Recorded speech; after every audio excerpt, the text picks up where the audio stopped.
Bonsoir chers téléspectateurs et bienvenue à votre émission Le Monde Inconnu. Vous êtes sur votre chaîne Canal 2 et nous allons déjà à 23 heures. Alors une fois de plus ce soir nous allons vous entretenir encore bien sûr dans la mystique de l'alimentation et la spiritualité, mais je vais laisser le soin au professeur Emmanuel Lipote qui est le concepteur de l'émission de nous donner l'angle sous lequel nous allons nous entretenir ce soir. Bonsoir professeur. Alors, bonsoir Laura Gatt, bonsoir, un bonsoir renouvelé à tous les téléspectateurs du Canal 2 Horizon, Canal 2 International, autant pour moi.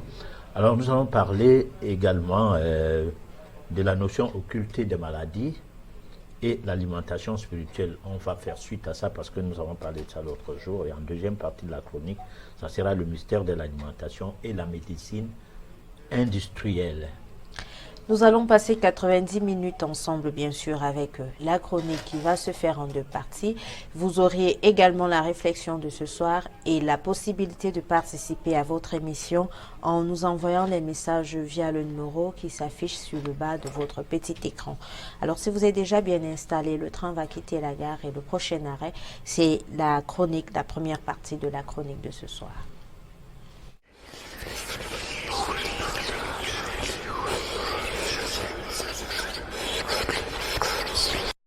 La mystique de l'alimentation et la spiritualité, 15e partie. La notion occulte de la maladie et l'alimentation spirituelle suite. À analyser le rapport qui concerne la maladie et l'alimentation, cela nous oblige de nous attarder sur le pourquoi sommes-nous vivants, parfois en santé et des fois malades. Cette analyse, nous la trouvons comme étant d'une grande ampleur en vue d'établir les rapports profonds entre la maladie et l'alimentation. Au cours de la dernière édition de votre émission Le Monde Inconnu, nous avons commencé par vous proposer quelques points de réflexion sur la notion de la maladie et l'implication de l'alimentation dans certains de vos troubles morbides. Aussi, il faut préciser que de telles pathologies concernent particulièrement le manque d'une connaissance véritable sur la relation entre l'alimentation et ses bienfaits ou méfaits moléculaires et vibratoires qui permettent à n'importe qui de vivre grâce à elle. C'est pour cela qu'au cours de cette édition, nous y revenons pour nous pencher à nouveau sur la notion de la maladie en vue de parvenir à un plus de détails possible. L'explication à donner sur la notion de la maladie occulte ne doit pas nous faire oublier de définir tout d'abord ce que c'est que la maladie. Cela dit, la maladie se définit particulièrement de plusieurs manières, classiques et occultes. C'est pour cela que le commun des mortels et même les chercheurs du domaine classique peinent à s'accorder mentalement sur la bonne définition de la maladie. Cependant, sa définition, qui est plus commune à tous, est celle qui se veut classique, car c'est celle qui est enseignée dans les écoles et universités depuis toujours. Celle-ci se veut simple, c'est-à-dire une manière qui consiste à placer la maladie là où le mal se présente. Outre une manière de ne voir la chose essentiellement que du côté symptomatologique. La deuxième définition de la maladie se veut occulte. Bien qu'elle soit vieille que le monde, elle demeure inconnue. Pourtant, elle fait éviter toute forme de confusion quant au fait de tomber malade ou en devenir. Il serait de bon ton qu'on puisse en parler afin de mieux s'approprier de la notion de la maladie dont la véritable définition relève étymologiquement de la science fondamentale. En revanche, si l'on avait l'accès à un enseignement de qualité qui s'intéresse spécifiquement sur les causes primaires de la maladie, c'est que personne ne meurt de maladie, mais de vieillesse. Un tel enseignement allait établir en toute fermeté le distinguo entre les symptômes et la maladie proprement dite. Cela allait permettre de saisir au mieux le sens des apports alimentaires vis-à-vis de la pérennisation de la vie en tout un chacun. Tout le monde allait essentiellement acquérir une vie de qualité louable, voire une spiritualité versée à la divinité.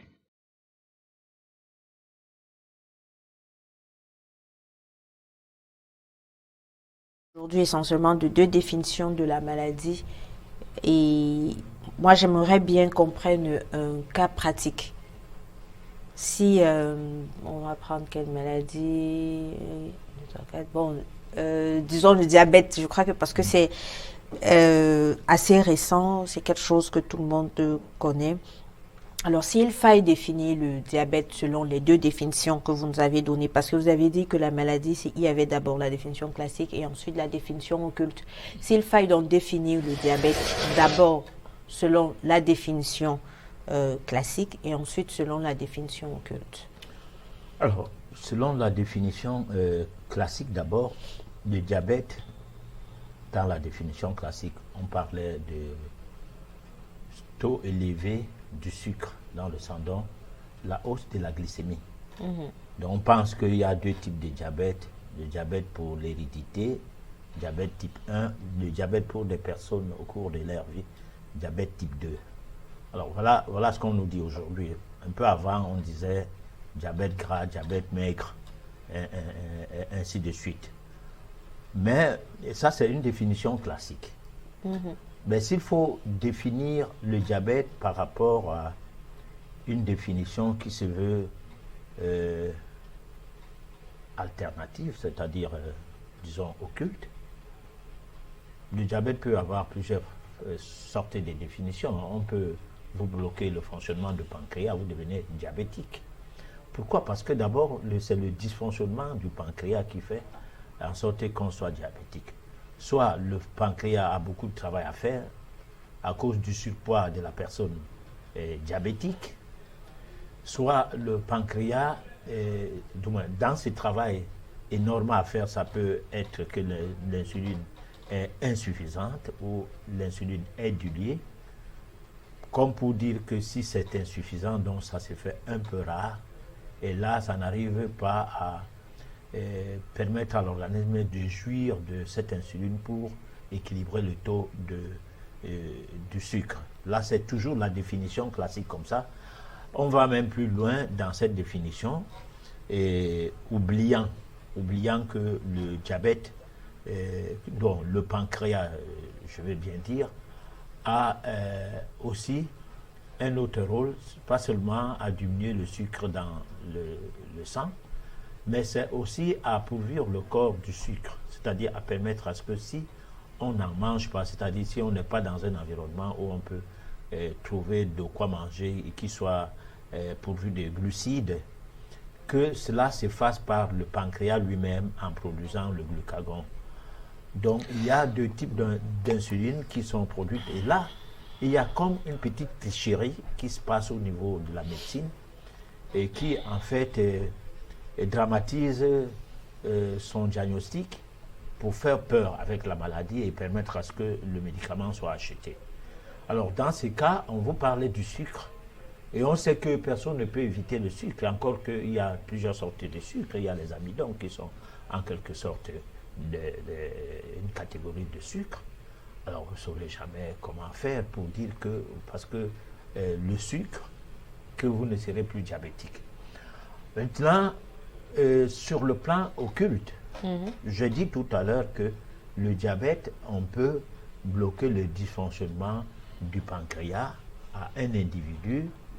Ça se met à produire très peu d'insuline, ou bien ça ne produit pas d'insuline, ou l'insuline se trouve à un mauvais, c'est-à-dire sur la base d'une mauvaise qualité, ou alors le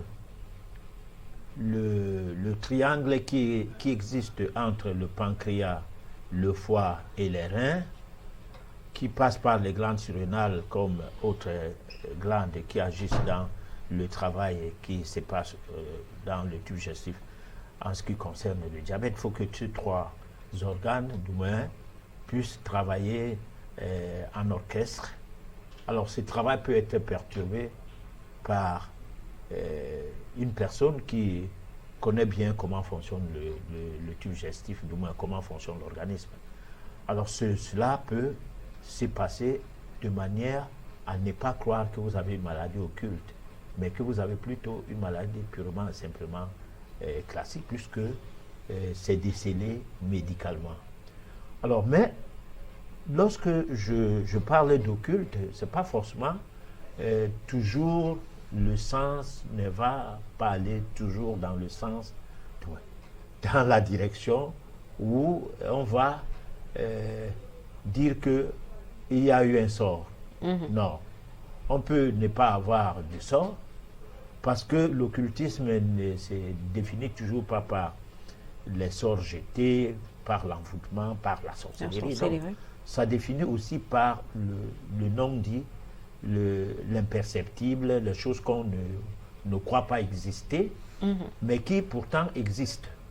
Alors ça veut dire donc que vous pouvez avoir un dysfonctionnement de votre pancréas par rapport à une situation de phobie, une certaine peur, à des choses qui ne sont pas valables, mais qui pourtant vous font peur et qui font en sorte que le fonctionnement du foie au niveau de la mise en place de la bile se met en déphasage et affecte en même temps l'adrénaline et du côté du pancréas et puis non, du côté des glandes surrénales je vais dire, et puis maintenant du côté du pancréas le dysfonctionnement va aussi se produire directement. Là c'est un problème humoral donc qui va dans le sens à perturber le fonctionnement lymphatique. Donc, c'est en fait des mécanismes qui touchent l'interdépendance des différents systèmes qui font fonctionner le corps normalement. Et c'est pourquoi nous mettons l'accent sur l'alimentation, parce que toutes ces choses-là arrivent facilement lorsque vous avez des perturbations digestives. C'est-à-dire lorsque vous digérez mal, lorsque vous constipez et tout, vous aviez un sang surchargé des déchets. Et ces déchets-là vont agir sur le système glandulaire. Et le système glandulaire qui contrôle, par exemple, puisque nous parlons de pancréas, les glandes endocrines, parmi lesquelles les glandes acano et exocrines et endocrines, comme le pancréas, en seront concernées. Voilà. Alors, pardon, professeur, moi j'aimerais également que vous nous parliez un peu du palud parce que dans la même chronique, vous parliez du symptôme et de la maladie. Donc, il faut d'abord pouvoir faire un distinguo entre les symptômes et la maladie. Mais non, on va d'abord commencer par chercher ce que c'est que les symptômes. Alors, les symptômes sont des choses banales qui sont prises en compte dans une certaine médecine. Suivez mon regard. C'est-à-dire que vous pouvez mal manger, puisque nous parlons alimentation, je mets l'accent sur ça, parce qu'il ne faut pas que les gens croient que nous sommes en train d'extrapoler, c'est-à-dire on va dans tous les sens. C'est-à-dire un enfant qui le soir a joué et qui le matin vers 3 heures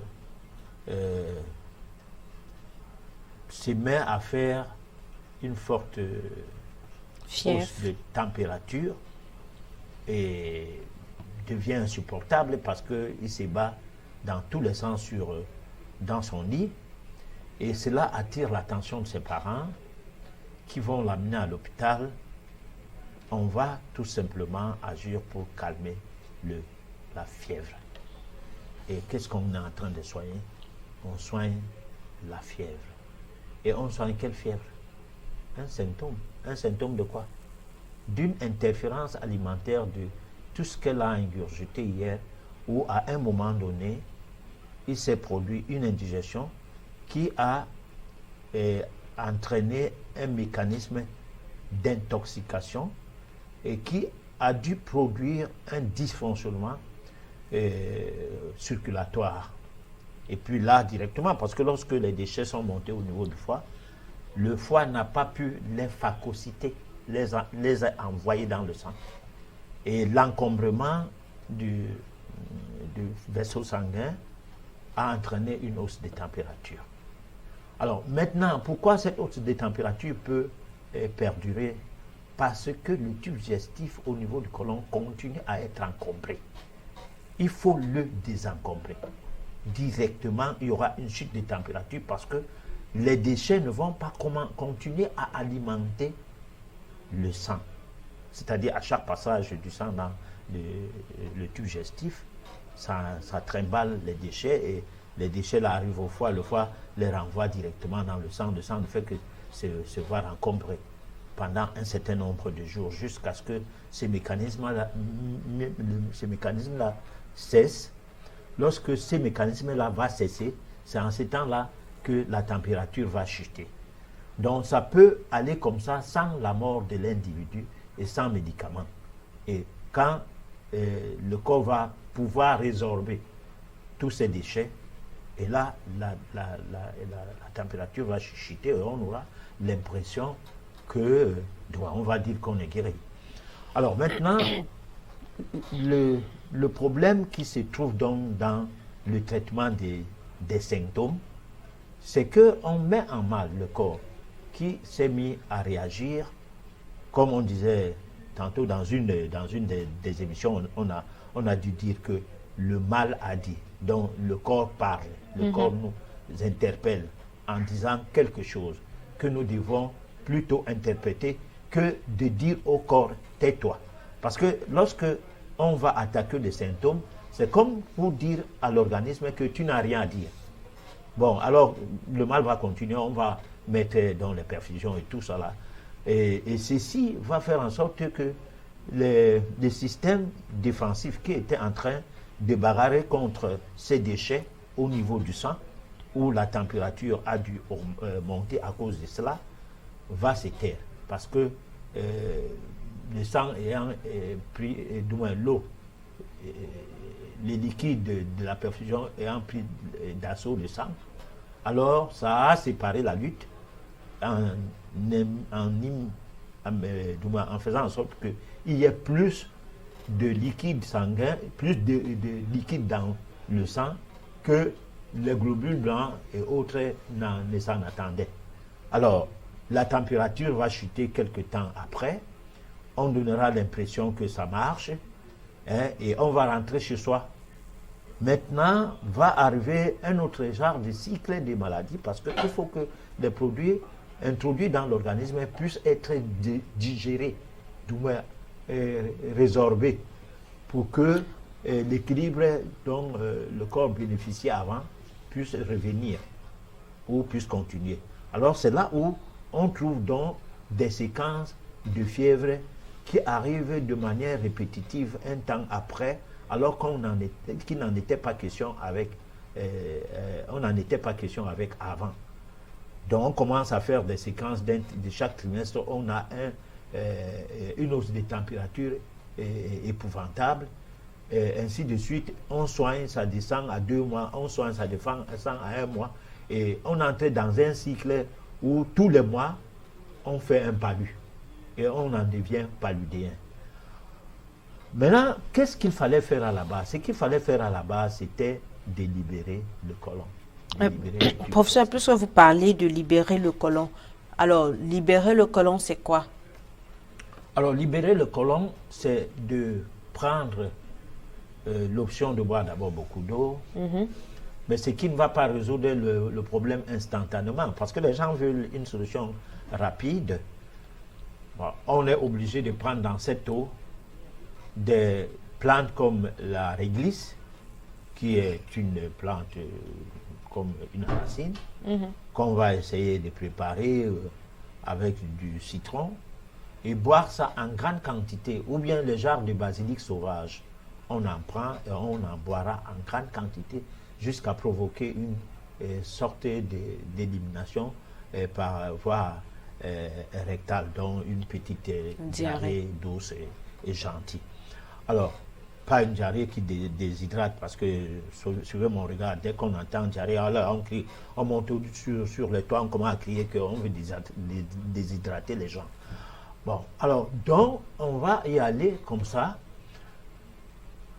On peut aussi passer par voie anale en faisant un lavement par voie anale. Mais souvent, c'est conseillé de prendre d'abord quelque chose qui va diluer les déchets de l'œsophage jusqu'au gros intestin, afin de balayer le gros intestin maintenant par un lavement rectal.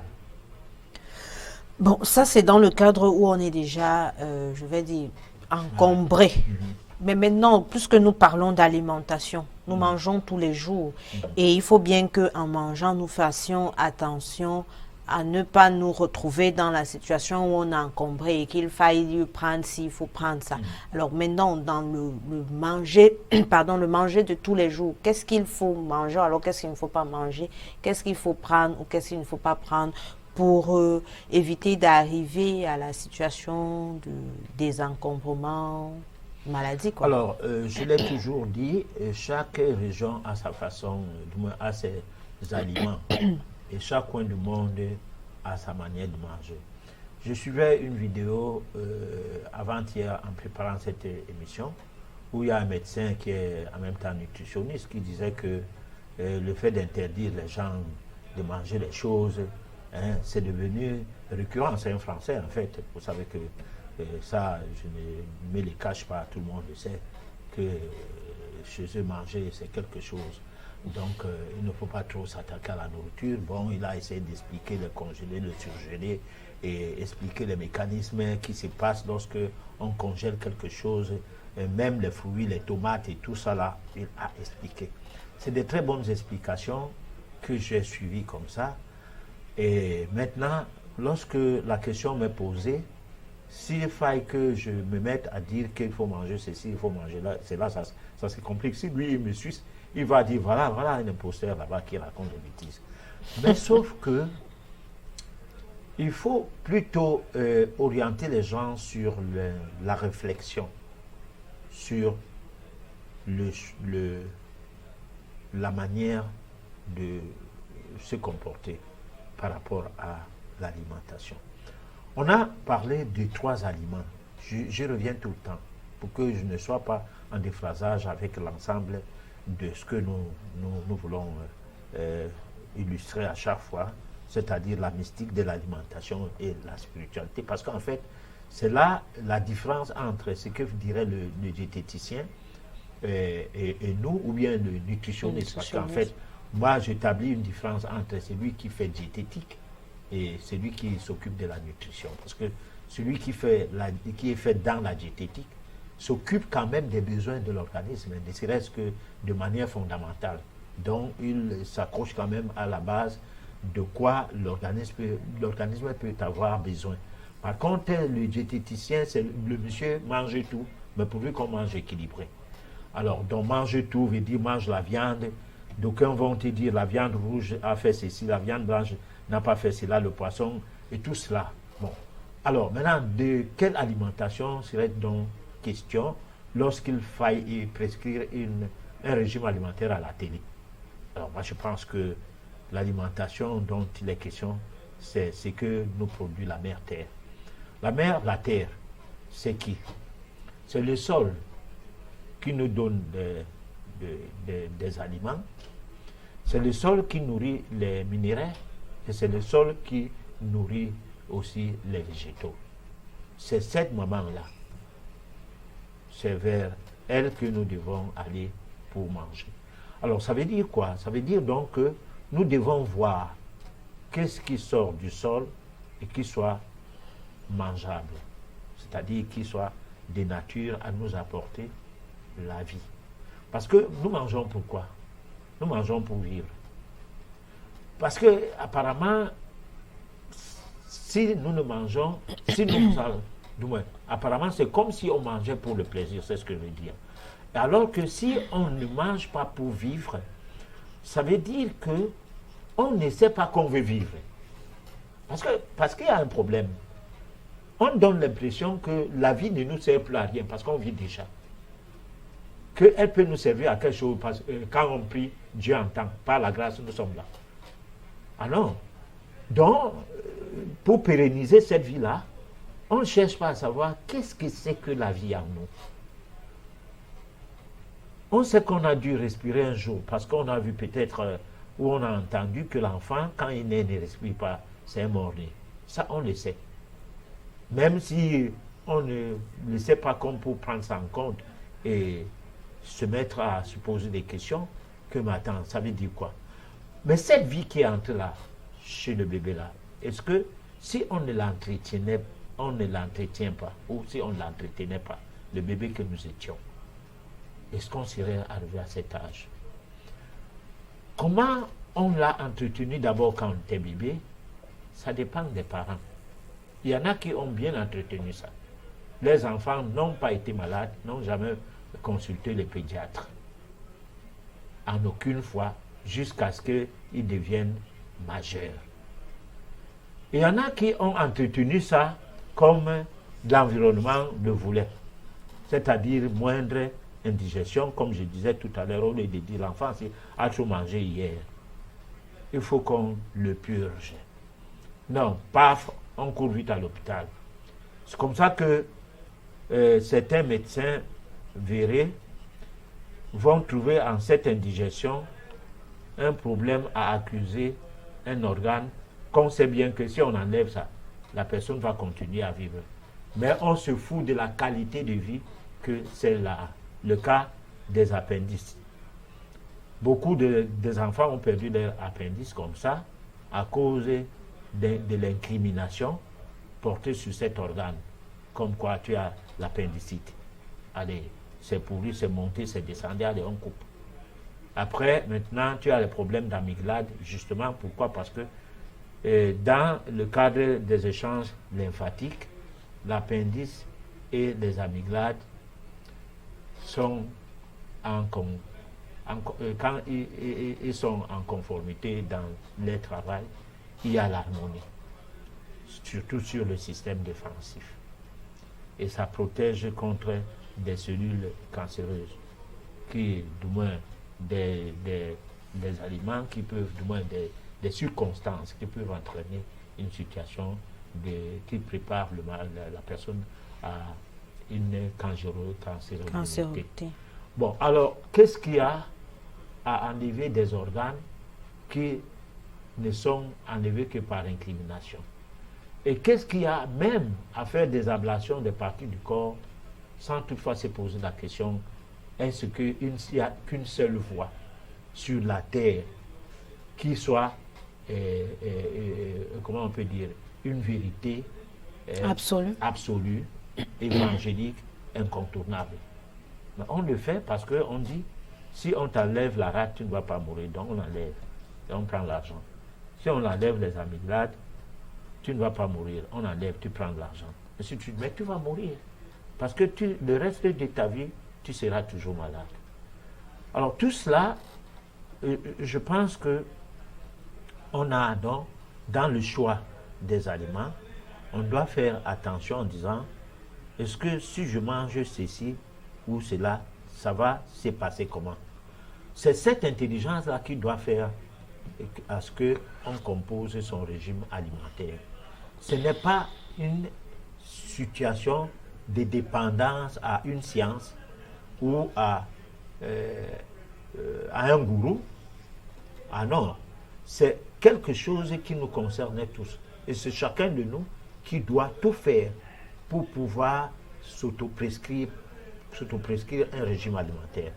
Mais vous ne pouvez pas vous prescrire un régime alimentaire alors que vous ne savez rien de la vie qui est en vous.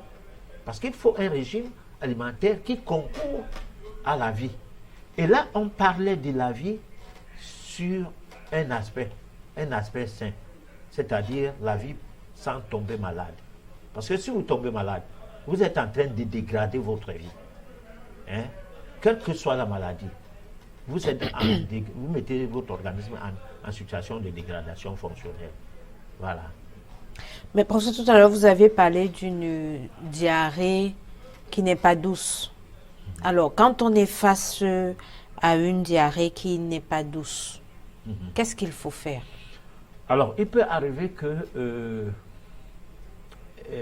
les déchets dans le tube digestif ont enclenché un reflux, c'est-à-dire une éruption, comme une éruption cutanée, comme une éruption cutanée, bien sûr, les allergies, comme une éruption volcanique, hein, où on n'arrive plus. D'abord, là même, c'est une éruption volcanique où on n'arrive plus à s'y saisir. Et là, on fait les selles jusqu'à atteindre le degré de l'affaiblissement. Alors, dans ce cadre-là, il faut d'abord chercher à savoir comment on en est arrivé là. Parce que le tout n'est pas de combattre la diarrhée. Le tout, c'est de se poser la question, la cause de ma diarrhée, c'est quoi? Alors, si on ne sait pas de quoi il est question, alors là, il est question de boire beaucoup d'eau. C'est-à-dire que vous devez boire, à chaque fois que vous faites les selles, vous buvez au moins 2 litres. Bon, au bout d'un moment, vous purgez. De quoi? Des oignons. De quoi? Les oignons mélangés au citron. Alors, vous pouvez y mettre un peu de bicarbonate de soude, j'ai dit bien soude, pas sodium. Bon, ou alors vous mettez carrément de l'huile d'olive. Une cuillère à soupe pour une quantité d'1,5 litre d'eau. Vous utilisez des outils comme le boc. Le boc, c'est un bocal, un cordon et une canule qui est comme un robinet. Alors, on met, quand on va chauffer de l'eau, qui avait déjà à la base de citron, 2 gros citrons, les oignons ou bien 3, 4 citrons, ça dépend de la grosseur, et 2 gros oignons. On fait cuire ça comme si on voulait en manger, et puis on pétrit, on obtient un liquide grisâtre, et directement on fait couler le tout dans le tube digestif, puisque c'est la diarrhée. Parce que si c'est la constipation, ça va se bloquer, mais comme c'est la diarrhée, alors ce liquide qui est mélangé à du citron antibiotique, antiseptique, les oignons antibiotiques, antiseptiques, plus l'huile pour permettre à ce que la flore intestinale ne soit pas choquée. Alors, vous allez ramasser tous les déchets organiques qui ont été sans doute à la base de l'éruption. Résultat, votre diarrhée doit se calmer. Alors, si ça ne se calme pas, c'est qu'il faut passer à une autre vitesse. Ça veut dire que vous ne savez pas exactement de quoi il est question. Là, je ne vous dis pas de ne pas consulter votre médecin. Vous pouvez le consulter. Ce ne serait pas inutile. Voilà. Alors, professeur, maintenant, quand on parle de cette éruption volcanique-là, la diarrhée, cette diarrhée qui n'est pas douce, sur le plan occulte, comment est-ce qu'on pourrait expliquer une diarrhée qui n'est pas douce? Du domaine occulte, ça s'explique comme étant une indigestion, mais ça s'explique aussi comme étant un encombrement. Parce qu'il y a des diarrhées que vous faites la diarrhée, mais il y a des morceaux de caca qui sont dedans. Alors, c'est la constipation diarrhéique. C'est-à-dire que parce que vous êtes constipé, vous croyez que c'est une diarrhée, mais pourtant, c'est un enclenchement des mécanismes internes qui voudraient que la constipation de gré ou de force puisse être résolue. Et là, vous faites une diarrhée qui passe avec des morceaux de caca, comme si vous avez une sauce, avec des morceaux de quelque chose comme les pistaches. Là, dans ce cadre précis, de manière occulte, vous devez comprendre que le mécanisme enclenché vient du fait de la force de votre être intérieur. L'être intérieur, c'est le bonhomme qui peut réguler votre santé lorsque vous faites des méditations qui vous mettent en conformité avec son fonctionnement. Parce que on a l'impression que on se connaît. C'est ce qui fait que certaines choses nous arrivent. On ne comprend pas d'où ça vient. Pourtant, on sait bien qu'on se connaît. Par contre, si on restait dans cette situation-là, on va plutôt prier lorsqu'on a un problème. On ne va pas s'interroger. Si vous restez pendant longtemps à s'interroger sur le fait que à quoi ma diarrhée est due, là vous êtes en situation méditative. Ce n'est pas la méditation comme pour dire que médite ton sort. Non. C'est la méditation comme pour dire chercher à obtenir une révélation. Alors, dans la recherche de cette révélation, vous allez finalement vous retrouver devant un message ou devant une interpellation sur ce que vous devez faire.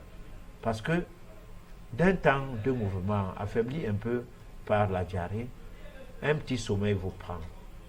Et derrière ce petit sommeil, vous ressentez qu'on vous parle. Et on peut vous dire, lève-toi, va manger les oignons. Alors vous mangez une grande quantité d'oignons, la diarrhée s'arrête seule. Et là, cette diarrhée a été abdiguée par les voies occultes. Pourquoi? Parce que vous avez mis en exergue le fonctionnement de vos sens vibratoires liés à l'occulte, c'est-à-dire à la double dimension de votre être.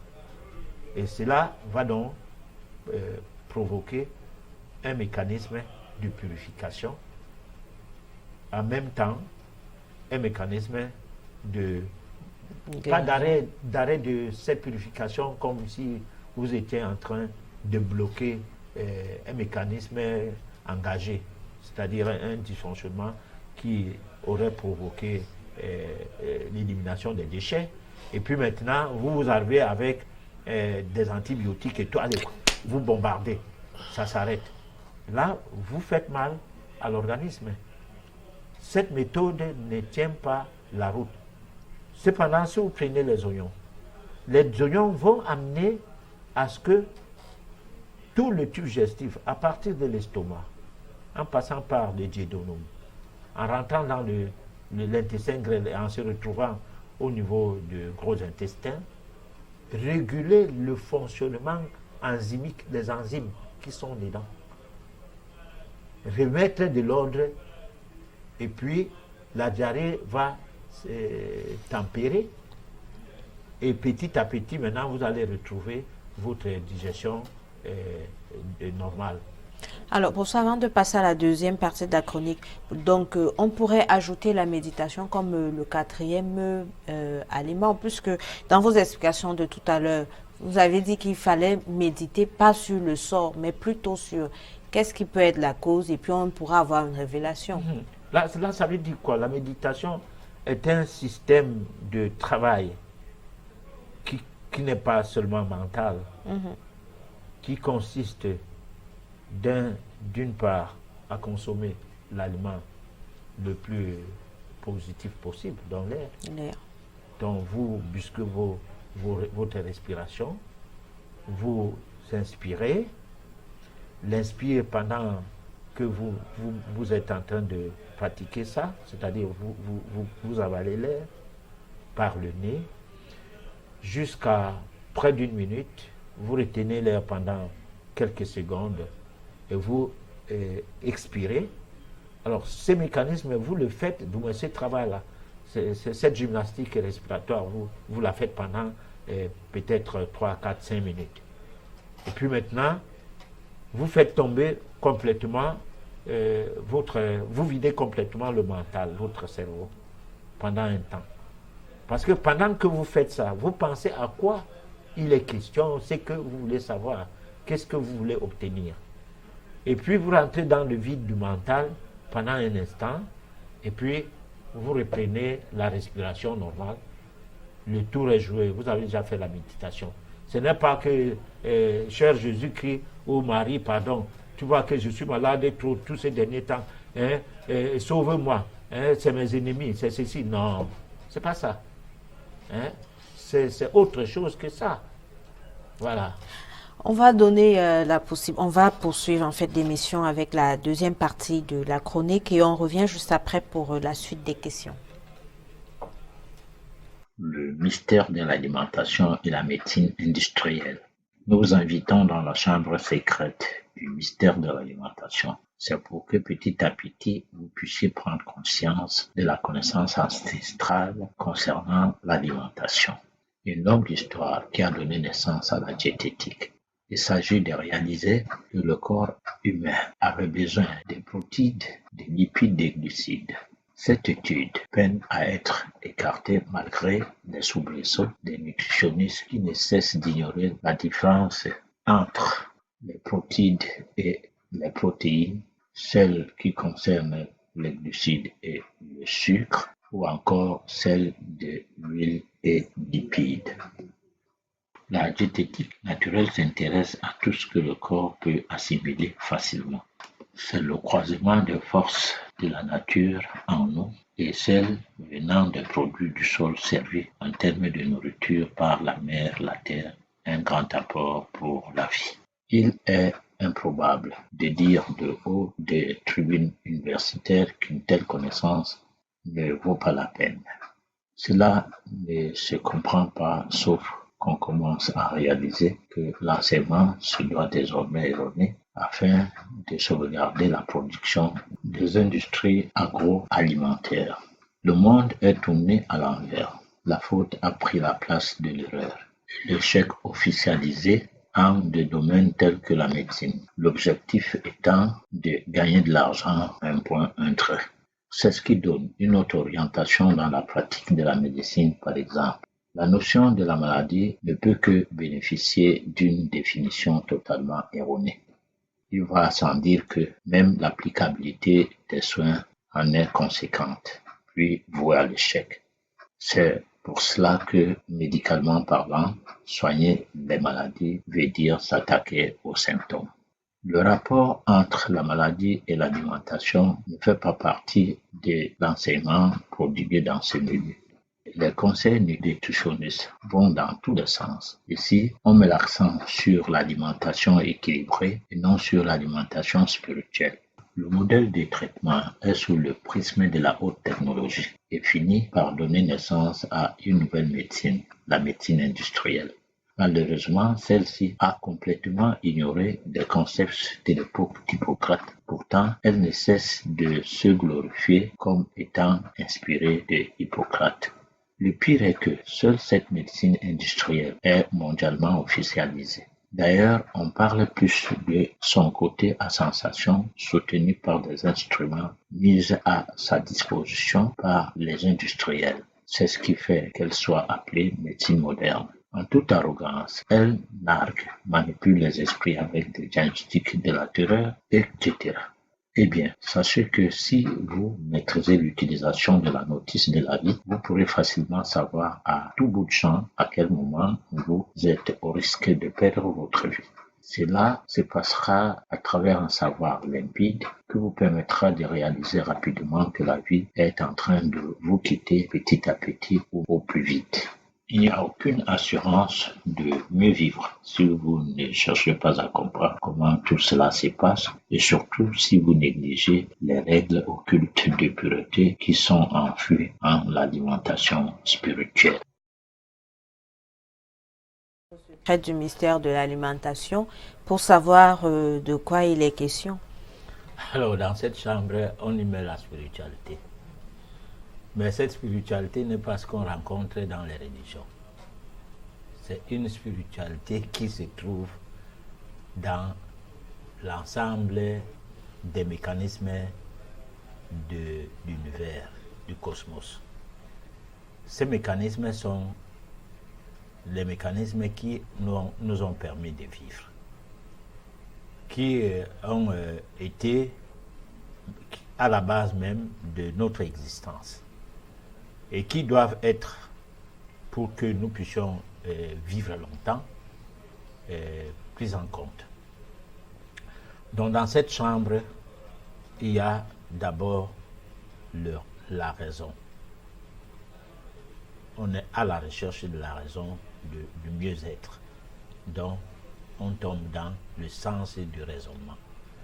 Dans cette chambre, il y a l'intelligence. Étant dans la recherche de la raison, On devrait même commencer par l'intelligence. Donc on doit être intelligent pour savoir raisonner. Et qu'on sache que c'est lorsqu'on sait raisonner qu'on va aller vers la raison. La raison de quoi? La raison d'être. Être qui? Quoi? Qu'est-ce que ça veut dire, cette raison d'être? Alors, derrière cette raison d'être se cache l'être intérieur que nous ne voyons pas, que nous ne sommes même pas convaincus qu'il existe en nous. Donc, on parlait de ça comme ça en passant. Et d'aucuns même n'en parlaient pas. D'autres savent que nous respirons et que la respiration est tellement banale qu'il suffit d'un petit coup, on meurt. La respiration cesse. Alors, on ne dit pas la respiration fout le camp, parce qu'il y a risque de dire que la respiration fout le camp comment? Parce qu'on sait que lorsque l'enfant naît, il avale l'air. Et dès que l'air entre, allez, il crie. C'est vrai, il y a des enfants qui ne crient pas, mais c'est rare. Alors, lorsqu'on meurt, on expire. C'est-à-dire, on fait...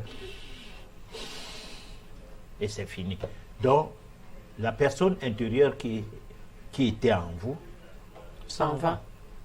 Alors, cette personne-là, c'est dans cette chambre-là qu'elle doit douer.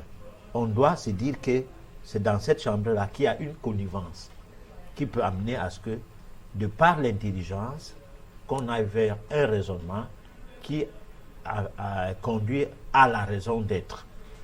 La raison d'être étant nécessaire pour qu'on sache comment nous devons nous comporter pour mieux vivre. Alors, mieux vivre veut dire que nous devons chercher à vivre aussi longtemps que possible, parce que nous avons des missions à accomplir. Et que si nous ne les accomplissons pas au cours d'une vie, nous sommes obligés de revenir sur ces missions au cours de la vie future. Ça se passe comme un enfant qui échoue ses examens, qui entrait en classe de 6e, la 6e correspondant à la journée de lundi. Mardi, tous ses camarades sont allés en classe de 5e. Lui, il est resté toujours en classe de 6e. Mercredi, ils sont passés en classe de 4e. Il est toujours en 6e. Parce que nous ne sommes pas sur la terre pour rien. On n'est pas là pour avoir des voitures, des biens matériels, faire tout ce qu'on a. Tout ce qu'on a, on doit savoir qu'on a ça pour comment meubler notre vie. C'est-à-dire pour avoir quand même pas... Parce que supposons que je suis en train de faire une chronique et qu'on me dise que, du moins que je réalise que mon ordinateur ne marche plus. Mais alors que la saisie, je la faisais avec cet ordinateur-là. Coûte que vaille, le soir, il n'y aura pas émission si jamais la chronique n'est pas prête. Alors, si l'émission n'a pas eu lieu, c'est comme si j'ai failli à ma mission. Alors, on peut donc dire qu'il faut avoir un ordinateur de secours pour pouvoir ne pas faire comme si on n'était pas à la hauteur de la tâche, parce que tu as rendez-vous avec des gens qui savent que tu vas venir échanger avec eux. Et brutalement, tu n'es pas avec eux, ils ne savent pas ce qui s'est passé. C'est un cas de force majeure, certes. Est-ce que c'était une situation contournable? Si c'est oui, c'est que tu as failli à ton devoir. Donc, nous sommes dans la chambre en question pour pouvoir découvrir à partir de l'alimentation, plus précisément, comment évoluer dans notre vie sans toutefois l'enfreindre, sans toutefois la perturber. Parce qu'en fait, c'est l'alimentation qui est l'élément clé qui perturbe notre vie. Parce que c'est en mangeant n'importe quoi qu'on devient arrogant, c'est en mangeant n'importe quoi qu'on devient insolent, c'est en mangeant n'importe quoi etc. C'est aussi en mangeant certaines choses qu'on devient doux. Suivez mon regard, les Africains mangent plus la viande de bœuf. Ils sont beaucoup plus poltrons que le contraire. Alors, il y a un problème, c'est que là où on mange la viande du porc, on grogne, on fait des graves. Suivez mon regard, l'Europe, particulièrement la France. Donc, lorsque certaines viandes sont mangées dans une population donnée, on assouvit leur tête et ils deviennent des monsieur béni oui oui et des grands poltrons. Voilà. Alors, mais dans cette même chambre, professeur, il y aurait ce que vous avez appelé la diététique naturelle. Alors, de quoi s'agit-il exactement? Alors, la diététique naturelle, c'est une diététique qui part sur la base de la science fondamentale. C'est-à-dire qu'avant qu'on ne parle de la science appliquée, il existait déjà une science.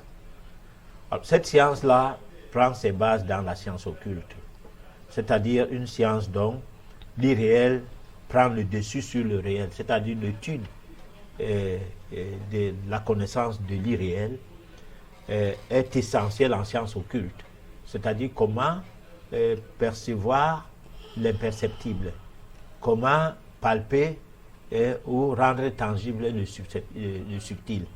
Alors ça, on commence par là, ça devient un peu compliqué, ou c'est compliqué, je vais dire, pour ceux qui ne s'en sortent pas ou qui ne savent pas comment commencer, mais tout au moins, on se retrouve alors à l'aval de ça, ce qu'on appellerait donc la science fondamentale.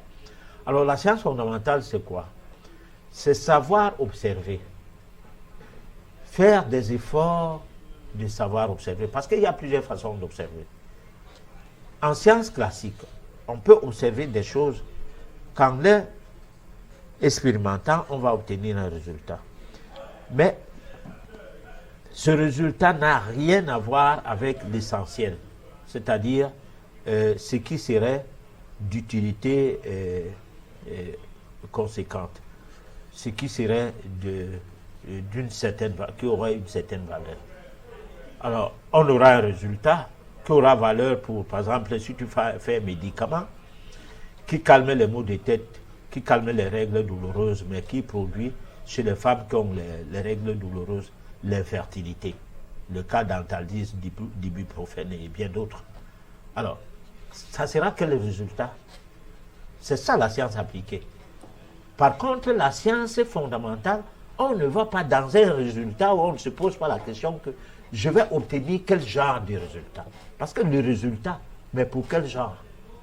Parce que quand je cite le cas d'Antalgis, certaines femmes d'un certain âge qui me suivent savent bien qu'elles ont bu ce médicament tout le long du temps qu'elles avaient les règles douloureuses et ont perdu tout leur mariage pour n'avoir pas procréé. Mais elles n'avaient pas de douleurs de règles. Mais est-ce que entre la procréation et abdiguer les douleurs de règles, qu'est-ce que tu dois mettre en avant? C'est ça le problème. La même chose avec ibuprofène. C'est même porté sur la notice. Ce n'est pas une histoire que je viens parler des bêtises. Non, c'est porté sur la notice que ce produit est susceptible de vous faire tomber dans l'infertilité, donc de conseiller pour les femmes qui veulent concevoir des bébés. Mais c'est prescrit par les médecins qui sont concernés par ce domaine médical, dont la gynécologie, et qui savent bien que la jeune fille ici va procréer. On ne lui pose pas la question, aimerais-tu avoir un bébé un jour? Qu'elle dise non. Alors on lui prescrit ça. Il y a quel problème? Bon, donc la science fondamentale est différente de la science classique et comment on l'appelle encore, appliquée.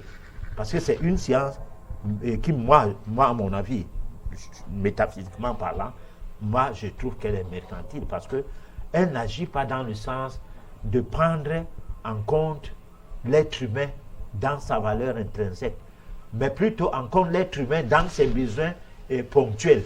C'est-à-dire, tu as un mal, on le résout, quitte à ce que tu aies le cancer, après on s'en fout. Voilà. Et la diététique naturelle dont viendra...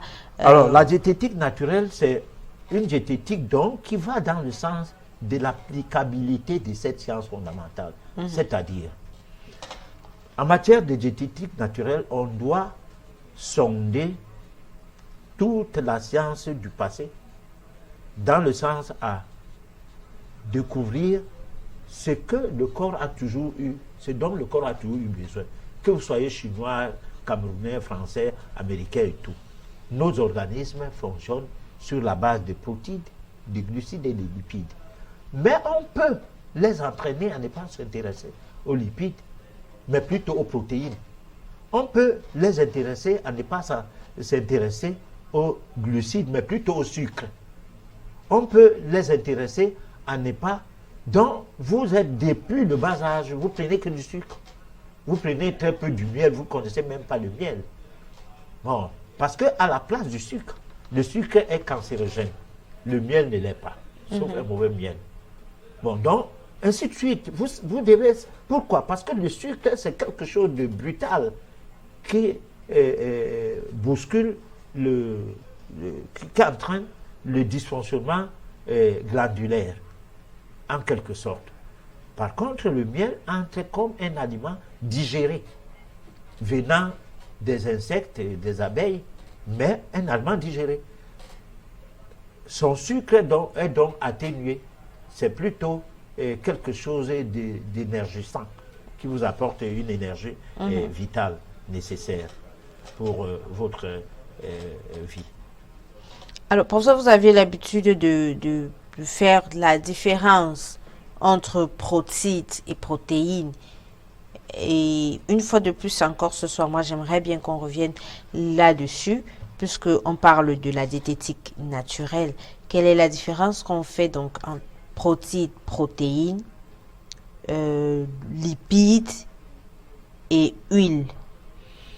Alors, les protides sont de la matière première pour le soubassement de l'organisme en termes de la carcasse.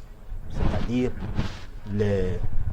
si on mange des protéines, c'est pour avoir la chair, bon, les os et tout, dont la carcasse. Mais là, les protéines sont des produits finis. Le mot fini là est même tellement... je peux dire que peut-être qu'on ne peut même pas comprendre le sens. Le mot fini veut dire que ce produit-là n'a plus d'essence. C'est fini. Mais en matière d'usinage, c'est-à-dire quand on fabrique quelque chose comme cette baguette, on peut dire qu'on l'a peaufiné. C'est fini. On l'a bien travaillé, c'est un produit fini. Tout comme les finitions d'une maison. Bon, c'est pas de ça qu'il est question. Lorsque je parlais de produits finis, ça veut dire que l'animal de son vivant utilisait ces protéines. Comme nous sommes là maintenant, deux fois on peut se mettre à transpirer. Pourquoi? Parce que nos protéines sont aux prises à un travail. Parce que les protéines c'est la membrane cellulaire, l'une aussi importante que les autres parties de la cellule. Alors maintenant, la cellule dans son travail, ou l'ensemble des cellules dans leur fonctionnement, peut se retrouver à faire un travail un peu hargneux. Alors l'homme va commencer à transpirer. Par exemple, si vous poussez quelque chose, où vous aviez un petit engin que vous avez chargé des bagages et vous commencez maintenant à pousser, vous êtes en train de descendre une colline, c'est moins d'énergie à fournir, donc vos protéines, du moins vos cellules sont moins sollicitées. Mais lorsque vous prenez la colline, que vous la montez, alors vous utilisez plus de l'énergie, vous mettez plus à mal vos protéines, vos cellules, je vais dire, vos cellules. Alors, donc, les protéines, alors, vont s'user. C'est pour ça que nous mangeons des protéines, pour pouvoir les remplacer. Maintenant, si nous devons les remplacer, parce que là, c'est la sagesse africaine que je suis en train de mettre en exergue. Alors, si nous devons donc les remplacer par les protéines qui ont été utilisées par l'animal avant de mourir, et qui, après la mort, ces protéines-là sont aussi mortes, alors il y a un problème. Parce d'un cadavre ne peut pas sortir la vie. L'animal couché quelque part, soit sur un étalage, soit sur un comptoir, soit même le sol quelque part, en attendant qu'on dépêche ça, est déjà mort. Et ces protéines vont mourir d'une belle mort. Pire encore, quand on va mettre ça au feu, ça va encore doublement mourir. Et nous, on vient les manger pour chercher à vivre grâce à ça. J'ai dit non. Ne nous trompons pas. Il n'y a pas la vie dans la mort. Là. De la mort sort la mort. Et ces protéines vont donc nous donner des maladies. La goutte, le diabète, l'hypertension et tout, mais sauf l'aisance, sauf la santé, sauf le bien-être. Ça sera un bien-être psychologique parce que quand quelqu'un se met un gros plat de nourriture, hein, comme le petit image que j'ai adopté sur YouTube là, où un gars ébénit son couscous avec un gros plat de sauce avec viande et tout. Alors là, lui, il est même déjà au ciel. Hein. Ah, c'est ça. Et maintenant, vous avez dit la protéine, c'était un produit fini parce que voilà. ça n'apporte rien. Voilà. Maintenant, la protéine, donc. La protéine, c'est de la matière première que le corps va donc utiliser. Par exemple, quand le cheval mange l'herbe, c'est pour avoir la chair. Mais c'est l'herbe que le cheval a mangé. L'éléphant, c'est la végétation. Et il est énorme. Comment on peut nous faire croire que pour avoir la chair, il faut manger la chair? Non. Si c'est que le lion mange la chair pour avoir la chair, son tube digestif est ainsi fait, il est d'abord très court en termes d'intestin grêle. Pendant que nous, notre tube digestif, notre intestin grêle est près de 8 mètres. Résultat, nous faisons pourrir longtemps les particules de ces viandes-là qui devraient sortir aussitôt, de un. De deux, le lion mange cru. Il ne mange pas cuit. Il a les dents pour ça. Hein? Donc, avant que les protéines de l'animal ne soient mortes, qu'il a déjà consommé ça directement. Ça fait donc qu'il faut que le lion soit trop affamé pour manger le reste des lions ou bien des cadavres trouvés comme les hyènes. Mais les hyènes mangeaient ces restes et mangeaient la végétation. Comme nous. Parce que lorsqu'on mangeait le doulet, on y met un morceau de viande. Là, il n'y a pas. C'est pas condamnable. C'est ça. Donc, en fait, si je comprends bien, la protéine, on devait retrouver ça dans les végétaux. Donc, c'est la protéine c'est dans la végétale. Des produits qui sortaient du sol. Alors, la même chose, les glucides. Les glucides, c'est le sucre à l'état végétal. Donc, j'ai donné un exemple sur le miel, qui est un sucre que tout le monde connaît. Mais il y a aussi le sucre dans la canne à sucre. Les fruits. Dans les fruits et dans bien des choses, qui sont même les feuilles. Certaines feuilles sont sucrées. Donc, c'est ce sucre-là dont nous avons besoin pour avoir de l'énergie productive. C'est ça, moi, j'appelle cette énergie-là. Parce qu'il y a l'énergie morte et l'énergie vivante.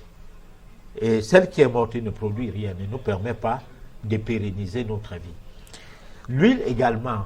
L'huile, c'est les produits oléagineux dont il est question.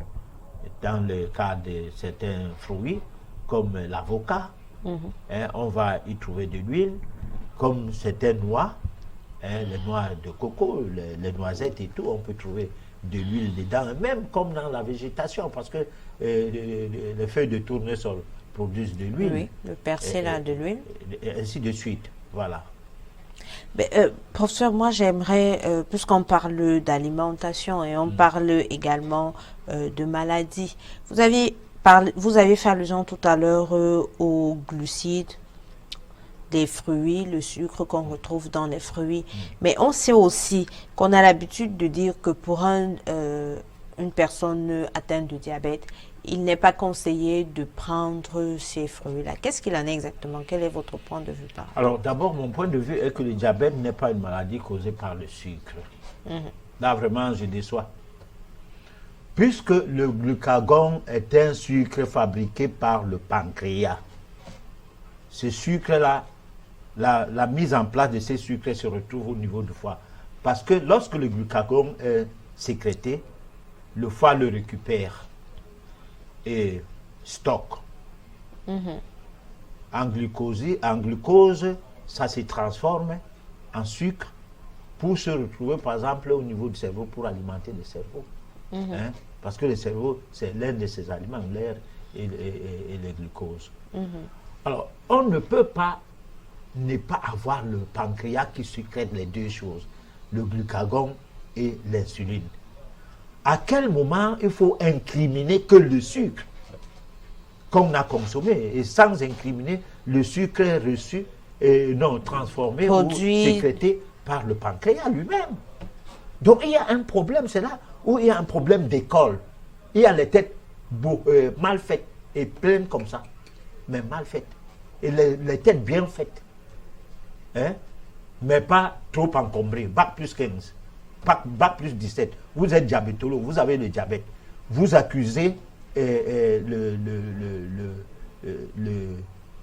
l'insuline, mais vous n'accusez pas le glucagon. Alors il y a un problème. Il y a un problème d'école. Il faut qu'on nous dise c'est quel genre d'école. C'est pourquoi moi je dis souvent, réciter les cours pour avoir un diplôme et aller à l'école pour savoir qu'est-ce qu'on est allé faire là-bas. C'est deux choses différentes.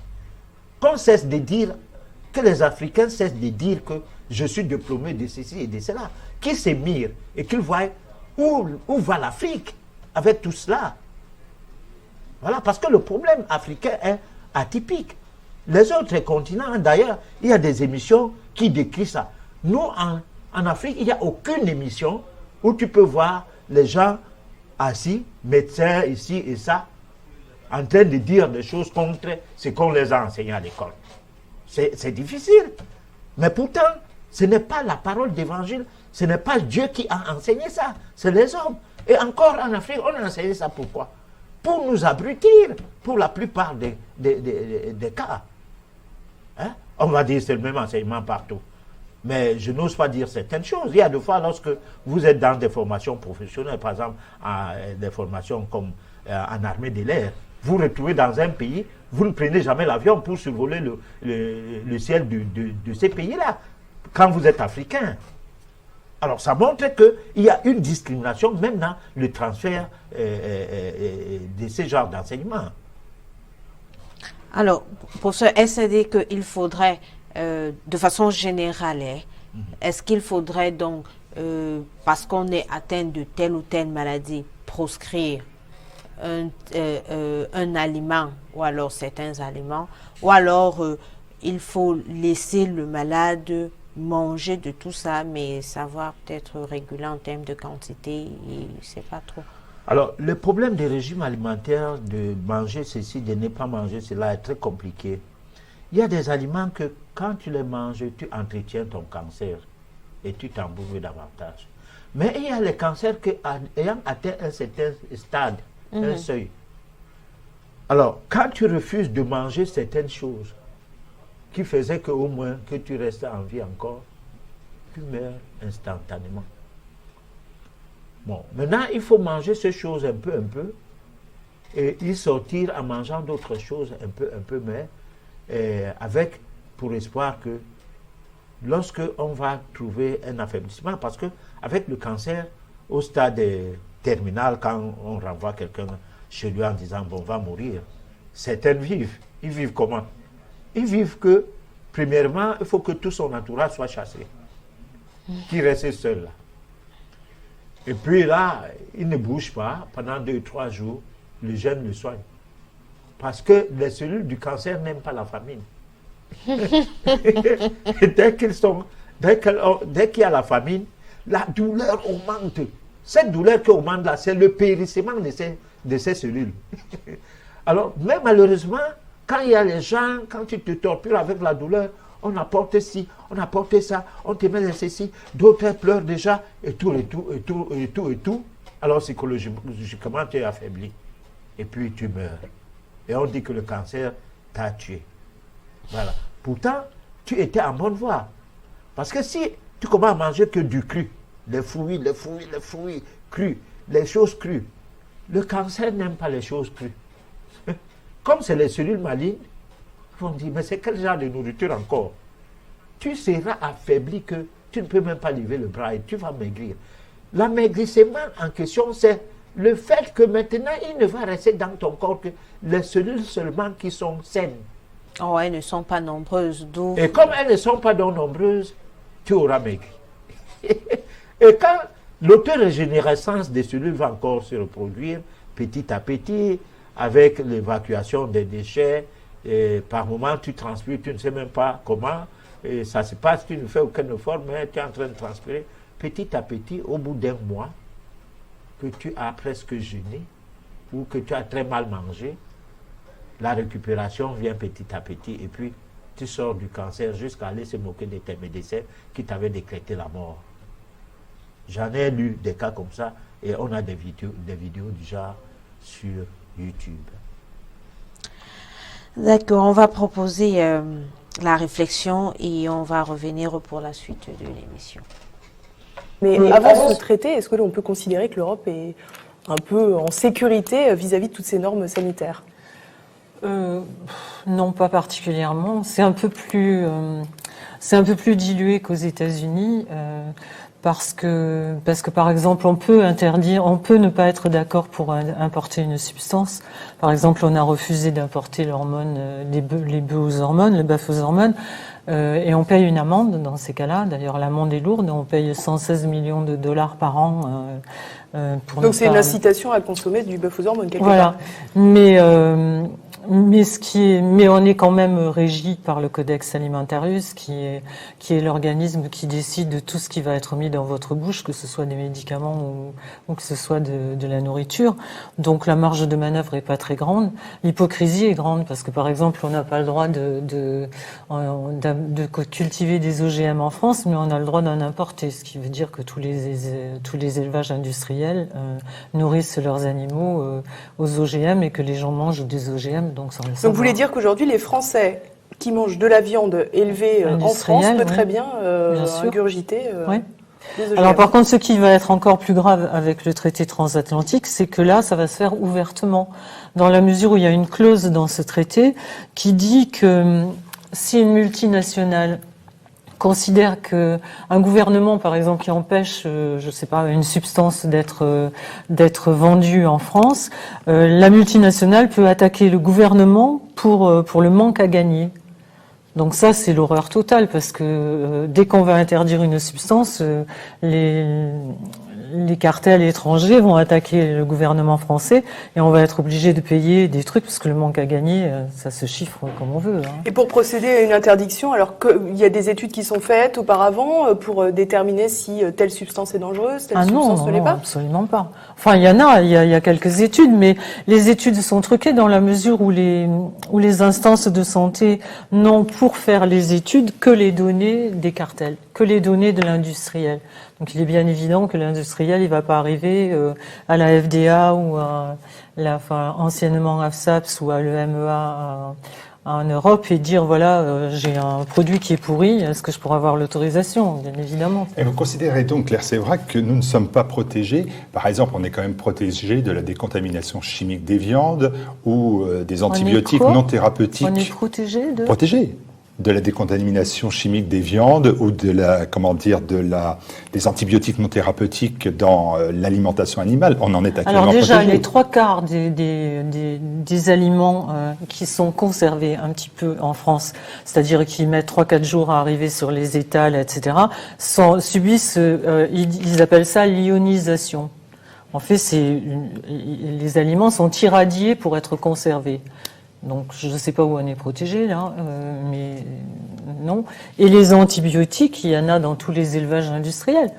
Toute la viande industrielle, les bêtes, que ce soit les poulets, que ce soit les vaches, que ce soit, sont tous soumis à des antibiotiques pour la bonne raison que les conditions sanitaires sont épouvantables et que s'ils veulent que les poulets ou les bêtes soient à peu près conservées jusqu'au moment où elles vont avoir 40 jours ou 50 jours et où ils vont pouvoir les tuer pour les mettre dans les commerces, ils sont obligés de leur donner et des vaccins et des antibiotiques et des tranquillisants.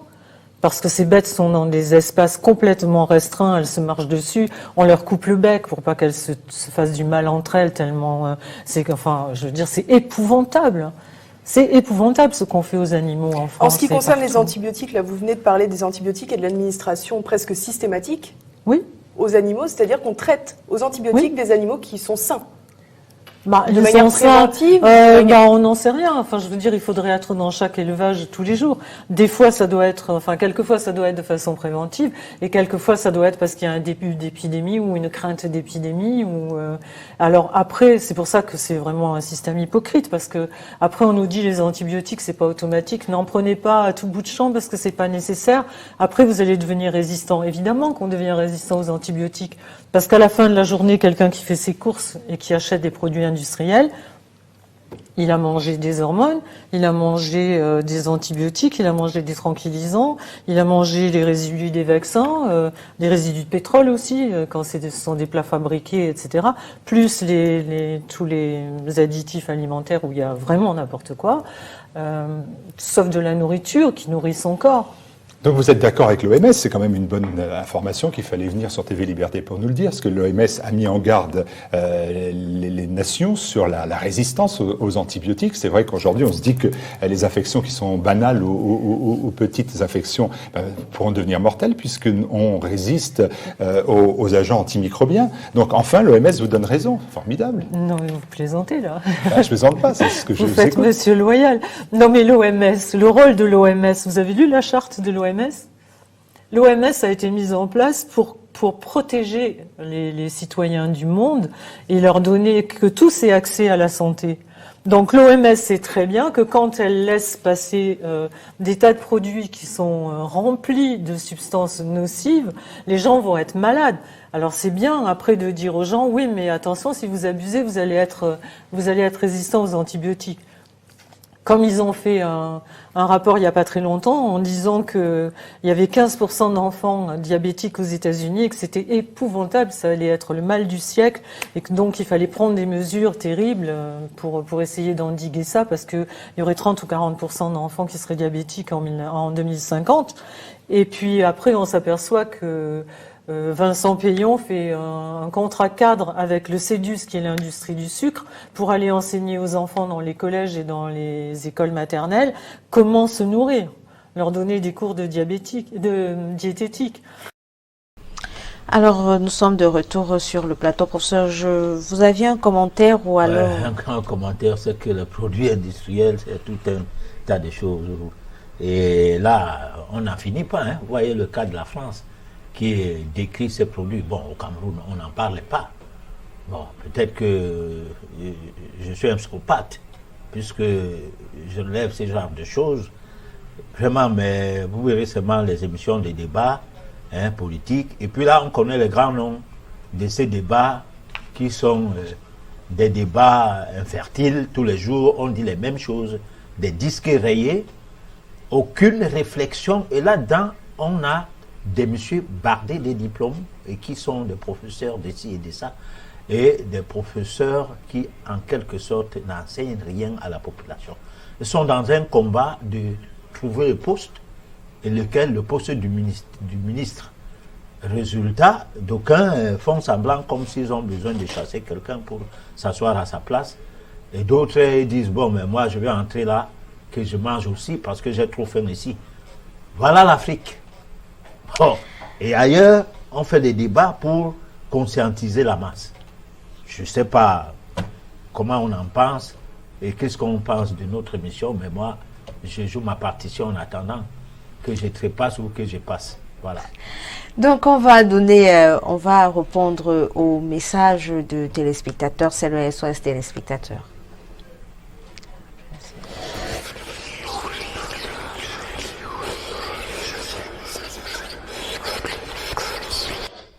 Rappelons à nos téléspectateurs que nous ne prenons pas les appels à l'antenne. Les appels se font hors antenne, c'est-à-dire après l'émission ou alors au cours de la semaine. La première question vient de Kim. Quel aliment consommer pour attirer des vibrations positives? On consomme les aliments comme des légumes comme les oignons, les tomates. Là, on attire les vibrations positives. Peut-on guérir d'une arthrose ou alors une lombalgie? On peut guérir de tout comme on peut mourir de tout. Parce que moi, je dis aux gens, j'ai guéri tout genre de maladies, mais je n'ai pas guéri toutes sortes de malades. Bon, il y a des gens qu'on ne peut pas les guérir, même si tu fais comment. Parce que quelqu'un qui a le diabète, vous réussissez à lui sortir du diabète, un autre vient, il en meurt entre vos mains. Pourquoi? Parce que soit vos choix de vos conseils et vos méthodes ne correspondent pas à son diabète. Parce que son diabète est peut-être sur la base occulte, vous êtes sur la base classique ou naturelle. Alors, il ne faut pas l'aider. Il faut tout aligner à la fois. Donc là, on peut l'amener à trouver une solution. Mais il n'y a pas de maladie incurable. Voilà. Surtout que certaines maladies commencent par du simple pour se retrouver au compliqué. Si on avait commencé à voir la chose venir trop tôt, qu'on ne serait pas arrivé là. Il n'y a pas de maladie incurable, mais il y a de malades compliqués. Non, il y a des maladies, il n'y a pas de maladie incurable. Toute maladie guérie. Oui. Mais il y a des personnes qu'on ne peut pas guérir, les mêmes maladies qu'on a guéries chez d'autres gens. Parce qu'elles sont elles-mêmes compliquées, ces personnes-là, ou bien elles sont mal entourées. Voilà. Vous pouvez commencer à soigner quelqu'un, des membres de la famille qui sont derrière sa mort, ce qui veulent sa mort, quoi. Reprennent le dessus. Vous faites des travaux dans votre sanctuaire, vous sortez le malade du pétrin, mais il faut le cacher jusqu'à guérison totale. Bon, ça ne se passe pas comme ça. Dès qu'on se rend compte que, mais attends, le gars, s'il veut nous échapper, allez, on revisse encore. Bon. Dans ces cas, il fallait que ça soit autrement. Bon, ça n'a pas pu être autrement. Alors, Monsieur Claude voudrait savoir si l'on peut guérir du sida par l'alimentation. On peut guérir toutes sortes de maladies par l'alimentation. Parce qu'on a dit tout à l'heure que en allant dans la chambre secrète du mystère de l'alimentation, on y trouve tout qui permet de pérenniser la vie. Parce que en fait, la maladie enfreint la vie. Et tout ce qui enfreint la vie, c'est parce qu'on a mal mangé, on s'est mal soigné. Si on recommence à bien manger et à bien se soigner, on va rééquilibrer ces dysfonctionnements et les choses vont marcher. Alors, Monsieur Andrés depuis Yaoundé voudrait savoir, puisque vous parlez d'antalgie tout à l'heure contre les règles douloureuses que l'on prescrit aux femmes, mais qui ont des effets négatifs, il voudrait donc savoir, vous, que pouvez-vous donc prescrire aux femmes qui ont des règles douloureuses? Il veut soigner les gens. Oui, parce que moi, je me souviens, quand j'ai commencé à faire des conférences de naturopathie, ça a créé un grand nombre de naturopathes qui n'ont jamais fait une seule lecture et donc d'aucuns ne savaient même pas écrire le mot. Parce qu'il y a certaines questions, on ne se comprend pas. Il faut établir les causes de la maladie, nous l'avons dit tout à l'heure. Pour pouvoir prescrire quelque chose à quelqu'un, il faut savoir si sa maladie est de quelle origine. À l'antenne, je vais donner les conseils pour faire de ces personnes qui posent des questions, des apprentis sorciers. Ils doivent apprendre, ils doivent faire des cours. On est en train d'ouvrir une école ici à Douala qui va faire dans la médecine alternative le mois prochain. Il doit nous appeler hors antenne, il s'inscrit à la logique de faire ces cours-là. Parce qu'on ne peut pas prétendre qu'à l'antenne on connaît tout. Donc on peut répondre aux questions pour prouver qu'on est très fort. Non. Françoise depuis Yaoundé, est-il possible d'arrêter les remèdes de tension artérielle après un certain temps? Le même jour qu'on entre en médecine naturelle, on arrête ça le même jour, rien ne vous arrive. Sauf si vous n'y croyez pas. J'ai un problème qui n'est pas en relation avec votre thème. Je ne sais pas s'il faut le lire. Bon, puisque le message est là, on va le lire. Ça fait 15 ans que je me masturbe et je cherche à arrêter, mais je n'y arrive pas. On m'a fait comprendre que c'est une possession. Je ne sais pas si le professeur peut m'aider à m'en sortir, s'il vous plaît. Il a peur hors l'antenne. Bonsoir, une précision, mon ventre brûle et j'ai toujours la température. Je vais chercher, on va reprendre la question au début, voilà. J'ai appelé pour ma préoccupation, mais le professeur n'a pas décroché. Je repose ma question. Comment nettoyer tout le tube digestif et éviter la mauvaise haleine? Merci. Et voilà la suite de la question. C'est une précision. Mon ventre brûle et j'ai toujours la température. Merci et bonne émission. Là, c'est la consultation. Et qu'il appelle hors antenne. Là, on va s'occuper de ça. Alors, comment se nourrir pour baisser sa tension? Pour baisser sa tension, il faut éviter tout ce qui perturbe la circulation du sang. Alors, ce qui perturbe la circulation, on commence par l'huile, le sel. Hein? Ça perturbe la circulation du sang et le trop encombré, le fait de trop encombrer le côlon, le gros intestin. Ça perturbe la circulation du sang. Donc, il faut bien digérer, il faut que vous déféquiez bien, parce que vous mangez bien, vous prenez beaucoup de fruits, beaucoup d'eau, et moins de viande, moins de poisson, et surtout moins du sec, mais plus des sources légumineuses. Voilà. Bonsoir professeur, comment constater les hémorroïdes? Ont-elles un lien avec notre alimentation? Parce que quand je fais les selles, je ressens énormément de douleur avec des sensations de chaleur. Dois-je m'inquiéter? Alors, il y a une très grande inquiétude, bien sûr. Les hémorroïdes, ça dépend. Si vous prenez les antibiotiques en comprimé, vous aurez les hémorroïdes. Si vous mangez rapidement et que vous ne marchez pas bien, je veux dire, ne soyez pas étonné que vous ayez une constipation qui peut déboucher à des cacas très durs et difficiles à évacuer et qui vont fatiguer votre paroisse anale à forcer à ce que vous faites les selles. Les hémorroïdes aussi il peut aussi être question du dysfonctionnement au niveau du foie et tout. Donc c'est tout un tas de choses. Les gens prennent ça simple parce que, comme je disais dans la chronique, on pense que le symptôme, dans le mal là où on a, si on a le mal ici au doigt, alors ça veut dire qu'on doit donner un nom à ça. Et c'est ce nom-là qu'on soigne. Non, c'est faux. Le corps, c'est un ensemble fermé, dont il faut des méthodes holistiques pour pouvoir s'en sortir. Alors, moi, je ne sais pas. C'est des questions qu'on doit poser aux antennes. Hein, parce que là, par contre, on peut discuter longuement pour qu'on donne mieux les conseils à quelqu'un. Bonsoir, j'ai un problème de santé récurrent que les médecins disent incurable. Ce n'est pas une maladie grave mais désagréable. J'aimerais savoir si c'est possible d'avoir une consultation avec le professeur. Poser son problème hors antenne, on verra. Quel est l'allemand contre la stérilité? C'est Madame Ouna qui nous écrit. Il y a beaucoup d'Allemands contre la stérilité, mais il faut les adopter au cas par cas. Parce que je ne sais pas de quel signe même elle est. Hein?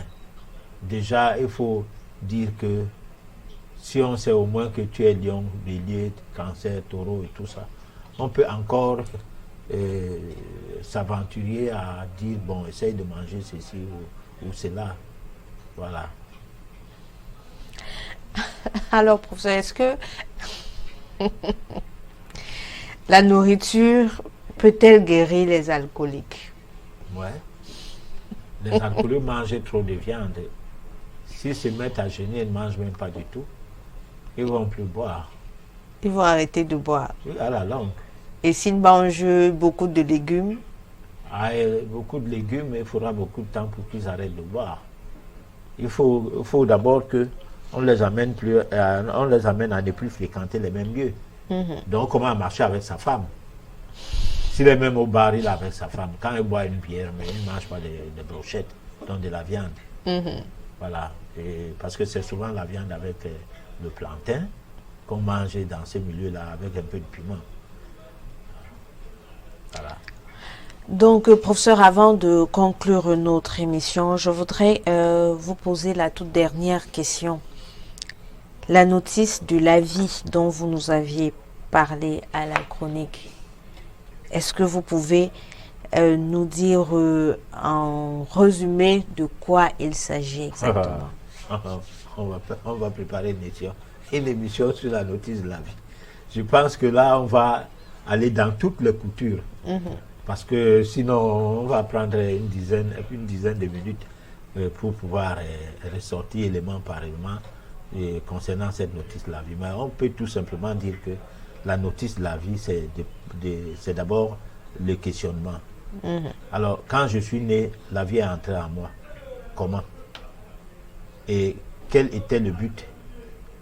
Parce qu'il faut d'abord un petit questionnement pour pouvoir arriver à s'approprier de cette notice. Voilà. Alors, vous l'aviez compris, nous sommes arrivés au terme de notre émission. Sachez tout simplement qu'une fois de plus, l'alimentation détermine qui nous sommes et l'alimentation est le premier remède, voilà, pour tout être humain. C'est à nous de savoir quoi manger, quand manger et comment manger. Je vous souhaite de passer une excellente soirée. J'ai été ravie de vous avoir nombreux. Rassurez-vous, nous allons prendre la peine de répondre à vos messages, notamment ceux qui n'ont pas été lus ce soir. Nous allons prendre la peine d'y répondre au cours de la semaine. D'ici là, je vous souhaite de passer une agréable soirée. Bonsoir.